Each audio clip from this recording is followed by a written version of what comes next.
And we're back. Hello again. And Slee's gonna explain to us how to fight better. Typical Commodore Warder moment here. Tell us stuff we already know. Ridiculous if you ask me. Yeah, if you've gotten this far in the game without knowing this stuff, my hat's off to you. No. Oh, really? I did not know that. That was sarcasm there. Anyway, let's get that bit out. And here's where I use teleport on the shelf just to get her to grind on some goons. She's getting close to her 5th promotion anyway.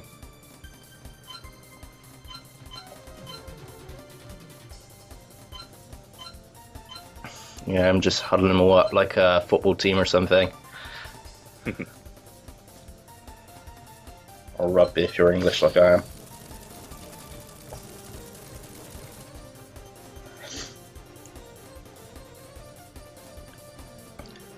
What class is it that you have, Landy says? Archmage. Does that shock you? Oh, wow. Does that shock you? I wouldn't go that far. I mean, I've heard of a lot of people preferring to do that because it's easy to level them up that way, but first time I've seen it in practice. Yeah, well, he gets a good judgment rating over 66 or around that. He learns good spells like Thunder, Meteor again. Not teleport sadly, but again it's quite useful because you can use it on your ballista troops. Give them a double go and finish off goons a bit quicker. But yeah, just a bit more useful, I think. If you want a better, for strategic purposes. But if you want a hard hitter, you just go for the physical route, don't you? Yeah, my most recent playthrough, I took him the Swordmaster to hero route. Yeah, the horseman classes are very useless near the end of the game because you're fighting in buildings and tend to be quite shit. I don't use a lot of horseman troops to be honest. Don't really use them. I tend to use like a lot of archers because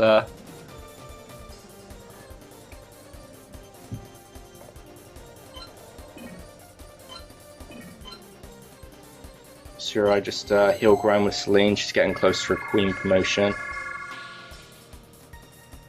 I didn't really pay attention to the specific stats or anything, but just going by feel, it seemed like they might have nerfed some of the archer classes in the PlayStation version. Maybe. The Nixies and Witches seemed substantially weaker. Yeah.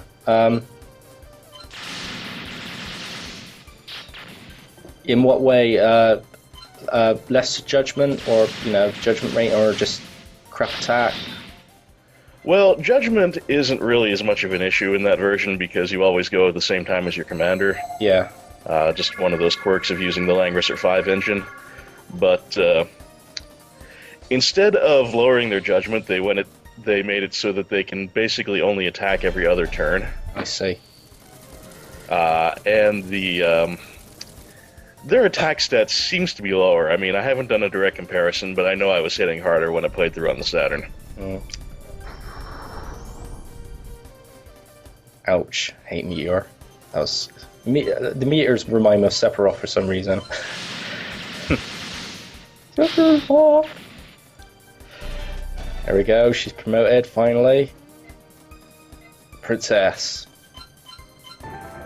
I think she's also immune to holy attacks as well, which is handy. She's pretty much a holy mage, and here I use the teleport spell, I teleport her away.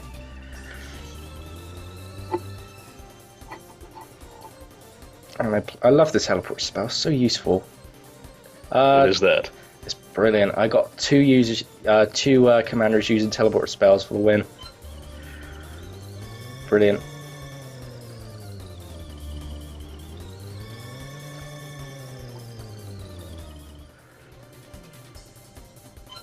Oh, there was something that I just discovered recently when I finished my latest playthrough on the PlayStation version. What's that then?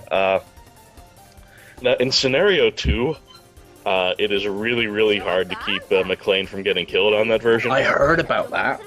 It's But broken, man.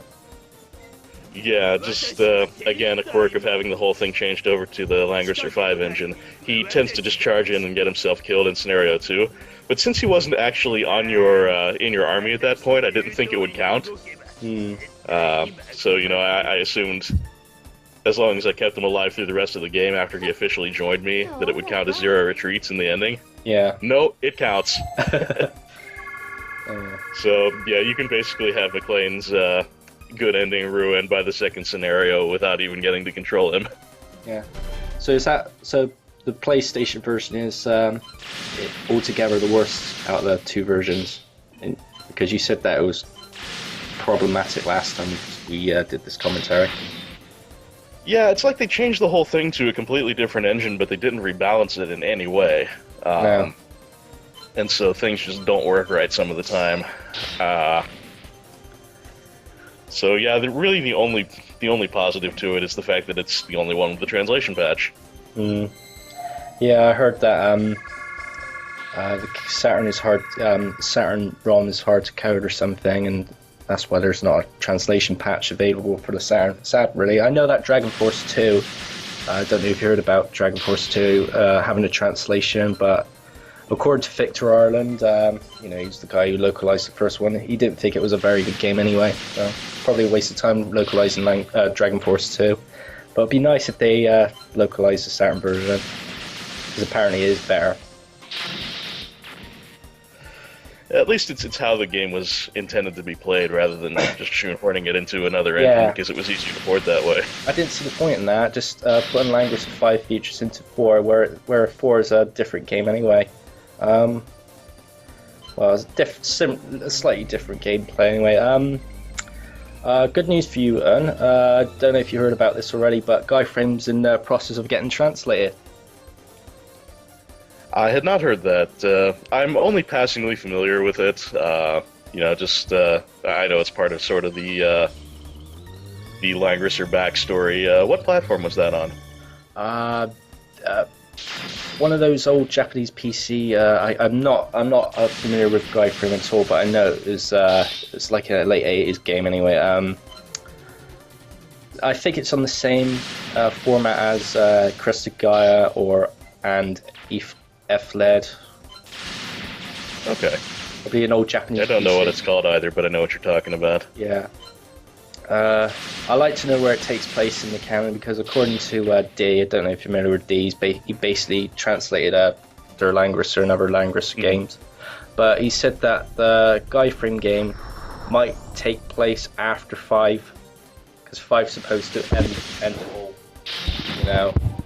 to wrap things up. But apparently Guy Frame, according to him, might be taking place after 5, but it doesn't explain how, Bowser and Chaos appears when they're supposedly gone for good in 5, because the cycle's ended in 5, even though they don't make an appearance at all. So. Yeah, some good news there.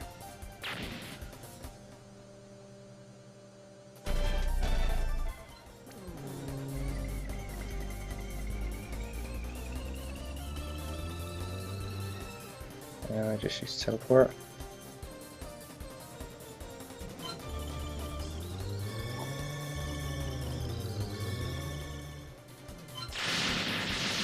Here, I just grind with some of the characters.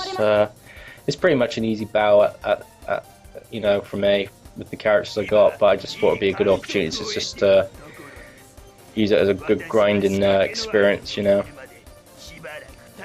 you're really tearing through some things with your archers. Yeah. I prefer the archers. I think they're pretty good in this installment of Langrisser. War Song, it's just awful. The archers are awful in War Song. Big improvement in Dramatic Edition, but War Song, ugh. Yeah, they're technically not even ranged attackers in War Song. That's what I don't get, man. It's just, ugh. Well, it was the first Langrisser game. I guess they just were working with a pretty primitive engine at the time. Yeah, what I didn't get is why they why they changed this the portrait sprites, and they changed the Langrisser name to Warsong, and they changed the characters' names. I really didn't get that at all. Just trying to make the whole thing a little more palatable to the West, you know, because if we see anything that looks like anime, it'll make our eyes rot out. That's weird. I thought everyone liked Robotech back in the day, or you know, like some anime shows like G-Force and that Racer. I forgot that Racer anime. Do you remember what it's called? Speed Racer. Speed, yeah, shows like that, or Astro Boy, or something like that. Anyway. Well, there was in video games at the time, there was a big tendency to sort of de-Japanify everything that was brought over. If you've ever seen the US cover for East 3 in particular, that's pretty hilarious. I haven't seen a cover of it, of East 3 at all. Well, if you're talking about the Genesis cover or the Super Nintendo cover, you referred the Genesis one. I haven't seen that one. Yeah, they made Ada look like some kind of barbarian or something. yeah. They did the similar thing with Phantasy Star 4. He looks like Conan the Barbarian, like blonde with white long hair. Nice artwork, but it looks totally different when you play in the game. It's all anime sprites and whatnot. It's ridiculous. And Riki had like brown hair on the front cover of the game, and she has pink hair in the game. It's just weird.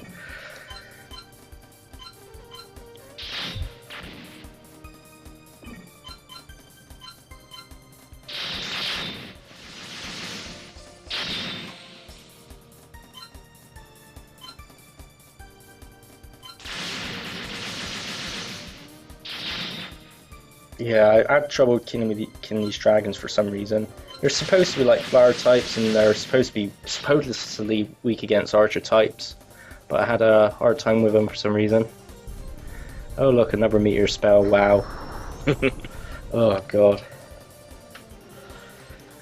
Yeah, in the late game of pretty much any path, just the amount of meteor spam that gets dropped on you really gets on my nerves. Yeah, it's not very, I wish they could use something more original, but, you know, constraints, I suppose. Did CareerSoft, I know that they left because they had a fallout with their employers, but did CareerSoft, you know, program the final edition, you know, Langrisser 4 and 5 for the PlayStation? Is that why, or did they leave just after they did 5 for the Saturn?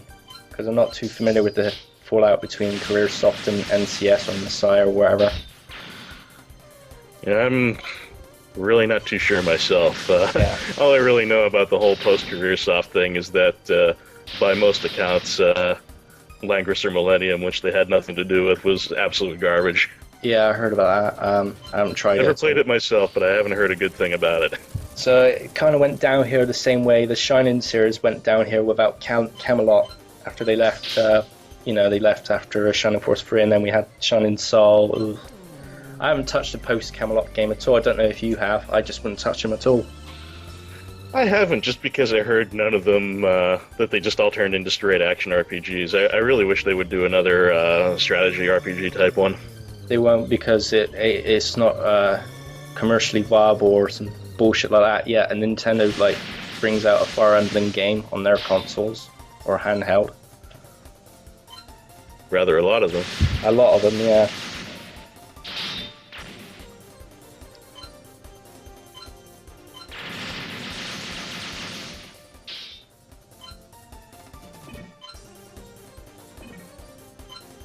But yeah, Shining Force 3, in my opinion, was the best out of the Shining Force sub-series of the Shining series. I don't know about you, I just like the scenario system, you know, and how your decisions in Scenario 1 affect Scenario 2 and Scenario 3.